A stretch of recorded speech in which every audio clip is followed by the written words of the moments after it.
দেশের শিক্ষা ব্যবস্থার শুদ্ধিকরণ ও মেধার প্রকৃত মূল্যায়ন নিশ্চিতে নতুন এক কঠোর অধ্যায়ের সূচনা করতে যাচ্ছে সরকার। ২১ এপ্রিল থেকে শুরু হতে যাওয়া মাধ্যমিক স্কুল সার্টিফিকেট ও সমমান পরীক্ষায় নকল নির্মূল এবং প্রশ্ন ফাঁস রোধে জিরো টলারেন্স নীতি ঘোষণা করা হয়েছে।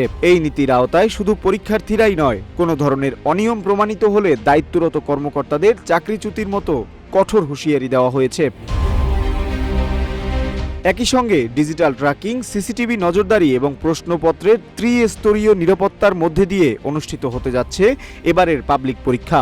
শিক্ষামন্ত্রীও স্পষ্ট জানিয়ে দিয়েছেন, এবার খাতায় কোনো ধরনের গ্রেস মার্কের কোনো সুযোগ থাকবে না। শিক্ষার্থীরা যা লিখবে তার ভিত্তিতেই প্রকৃত নম্বর প্রদান করা হবে।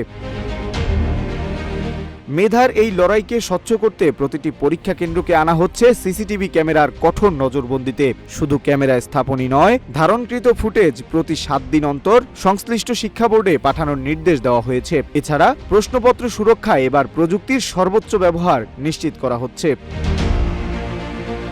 বিজি প্রেস থেকে প্রশ্নগুলো প্রথমে বিশেষ ফয়েল প্যাকে এবং পরবর্তীতে একটি ওয়ান টাইম সিকিউরিটি খামে ভরা হচ্ছে। এই খামটি এমনভাবে তৈরি যে একবার খোলা হলে তার পুনরায় লাগানো সম্ভব নয়। ট্রেজারি থেকে প্রশ্ন কেন্দ্রে নেয়ার সময় একজন ট্যাগ অফিসার সার্বক্ষণিক উপস্থিত থাকবেন এবং পরীক্ষা শুরুর মাত্র 15 থেকে 20 মিনিট আগে সবার উপস্থিতিতে খাম খোলা হবে। ফলে প্রশ্ন ফাঁসের চিরাচরিত ছিদ্রপথগুলো এবার পুরোপুরি বন্ধ হতে যাচ্ছে।